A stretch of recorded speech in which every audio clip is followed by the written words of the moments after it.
Reddit by Reddit recap. What everyday skill becomes suspicious if you're too good at it? Smiling. Don't think it's really an everyday skill, but being able to tell somebody by the sound of their footsteps. When friends or family approach my door, I know who's about to knock. I love creeping them out by saying, "Come in. Name here." Walking silently. It's always a good skill to have to be able to be quiet in a moment's notice, but do it too well and you start appearing behind people and freaking them out. "How long have you been there?" type things. My so's parents' house has hardwood floors that everyone just stomps around on. I don't like making noise when I walk, so according to them I sneak around their house and scare them unintentionally sometimes. Genuine kindness. My father was such a good soul, and people were suspicious about his kindness sometimes. I had a boss who was pretty much Mr. Rogers. It took a while to get used to it. We still work with each other sometimes and I still occasionally think he's being a sarcastic ass when he's definitely not. Interrogating someone without them knowing. I was at a school thing, and one of my girl classmates really liked a guy, but was too nervous to talk to him. She asked me to figure out some of his info, and I ended up getting first name, last name, school, hobbies, and grade level. She was happy, but more than a little creeped out about how casually I did it. Shuffling cards. Him. Wanna play cards? Me. Sure. Gambit routine with lightning speed. Him. Not for money, right? Couple of years ago I locked my keys in my car in a Walmart parking lot. I went in and asked if they could help me. 2 employees came out with a jimmy. The one guy made a bet with the other that he could unlock my car in under a minute. He then proceeded to unlock my car in 15 seconds. I told him thanks, you must have a lot of practice, to which he laughed and walked away. Picking up on small details and remembering them for months. My friends are always like, "How did you possibly remember that?" I look at license plates. I don't know why, but it's everyday for me. But for some reason I pretty much had the license plate of the girl I liked memorized. It was easy to remember and we worked the same place together every day, so I saw it a lot. One time I almost slipped and said, "Hey, were you driving out in today?" and almost mentioned that the truck's license plate looked just like hers. Anything borderline fancy with twirling knives. I carry and use my pocket knives quite often and have picked up ways to easily handle them. The people either assume that I'm full weeb or a serial killer. Apparently, knowing drug names. I once told somebody that they could mix ibuprofen and acetaminophen because they don't duck with each other and they thought I was a drug dealer for the longest time. SMH. Yes. Why do people think this is so weird? I'm not going to learn 30 brand names when it has one chemical name. Unless there's something special about one brand over the other in terms of effectiveness. Not me, but someone I know once mentioned to me back in their high school days. They were suspected of being a snitch because they would always be inclined to leave right before the bus happened. It wasn't that the guy was a snitch. He'd say that sometimes he just got a feeling, or he knew when a party was just dead. Some sort of sixth sense for this. Every time he got around to leaving, his buddies would usually follow suit, since they were usually the ones dealing anyways. Cleaning blood from things. Every woman, especially moms, should have some ability here, but be able to help someone cleaning up after an accident or injury and get the surprised looks and side eyes. Hubby's in the Edgar branch of the US military. Within a month of married, his whole shop was bringing bloodied uniforms to our house. Duck touch football and kitchen accidents. Read duckery, but thank God for baking soda. Maintaining composure during a crisis. Do it too much people and think you lack sympathy and are a sociopath. I once had a neighbor catch me while I was taking groceries out of my car and ask if I knew how to open locked doors as they locked themselves out by mistake. Went over to their door, took out a credit card, and shimmied my way in no more than 5 seconds. Probably was bittersweet for them. My boss locked herself out of the shop last week and I did this. We're getting new locks and a security system now. But if you had told her how easy it is a week ago, she wouldn't have given a shit. Seeing is believing. Knife sharpening. Unless you're chef. Edit. Yes, I get it. People, butchers too. Being able to measure somewhere between 5-9 inches using some arbitrary references on your hand. Just tonight my friend asked how long 8 inches is. My exact reference and quick conversion to cm was definitely looked at with suspicion. Tying a noose. At basic training I got tasked to help the drill sergeants create their haunted house battalion competition. Long story, my drill asked if anyone knew how to tie a noose, and I whipped out a perfect one in only a few seconds. He just looked at me and said, "Private, what the duck?"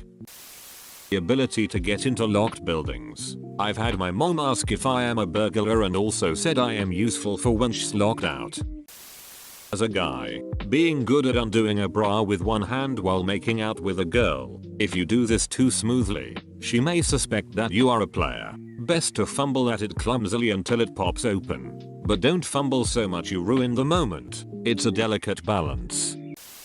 Recognizing faces. I was approaching the check-in counter of a hotel I didn't remember being in before when the desk clerk welcomed me by name. I was visibly startled. His co-worker explained he's got a freakish memory. I checked later I had been there 3 years before.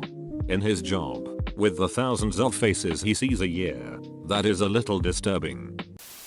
I used to be a dispatcher for home hearing fuel in Juneau, Alaska, and when I meet people I'd say, "Oh, you live such and such street." I'd get an uncomfortable silence from them and have to tell them we deliver your oil. I work.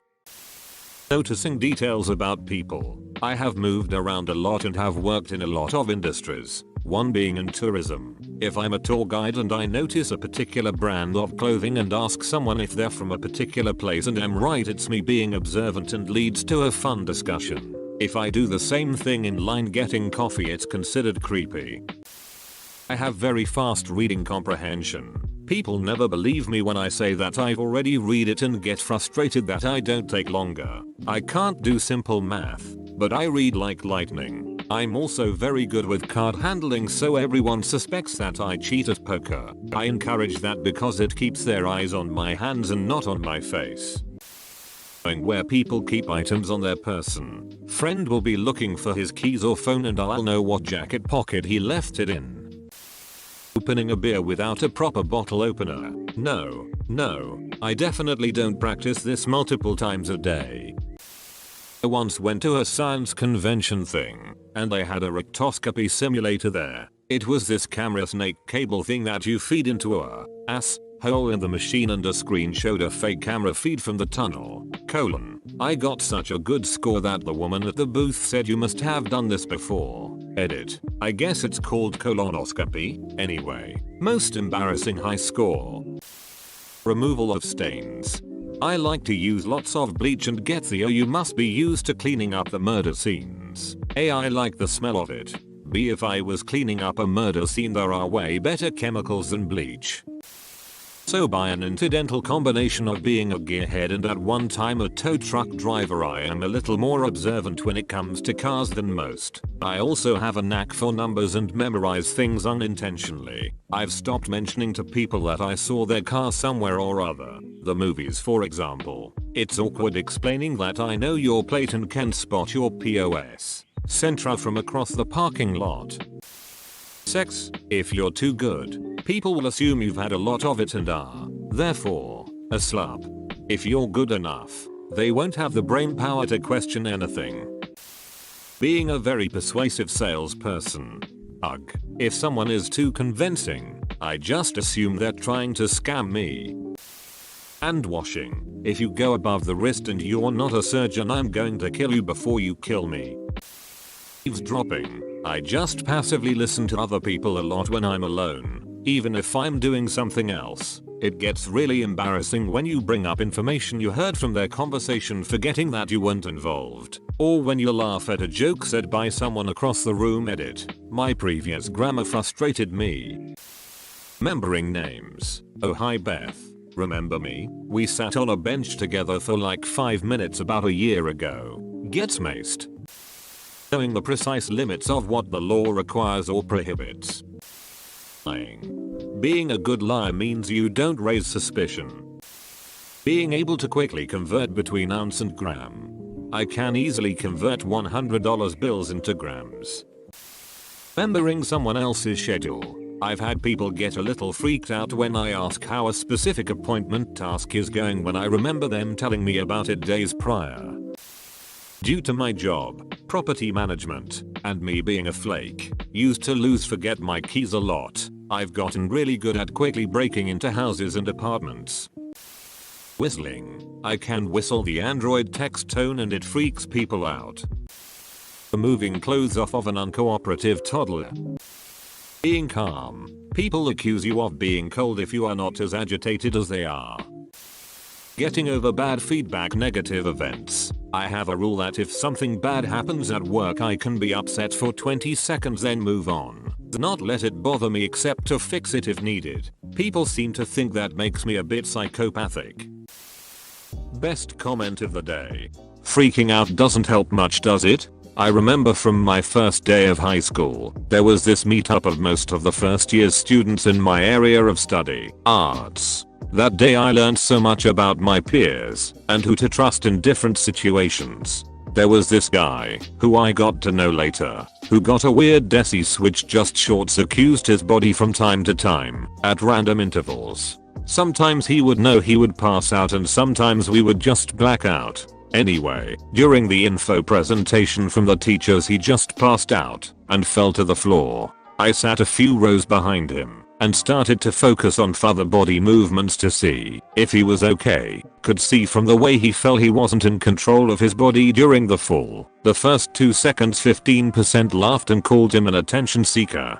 After 1 second of no reaction 10% screamed and ran out of the room. Over half freaked out, and didn't more. The ones who made fun of him freaked out and was ashamed of themselves. If it was real 20% stood up from their seats to see better, and the last 5%, including me, moved to check on the poor guy. I ended up in the same class with this guy and the 5% who observed and did something. We all studied music and became friends. Me and the blackout guy were both in the bass group of the choir and he would just random pass out hundreds of times throughout the year, and I was basically always next to him and just grabbed him before he fell and just went about our business. He would pass out during choir practice, band practice, in the cafeteria. People would freak out every time. Well, mostly because of the way we all just went about our business just carrying this guy around.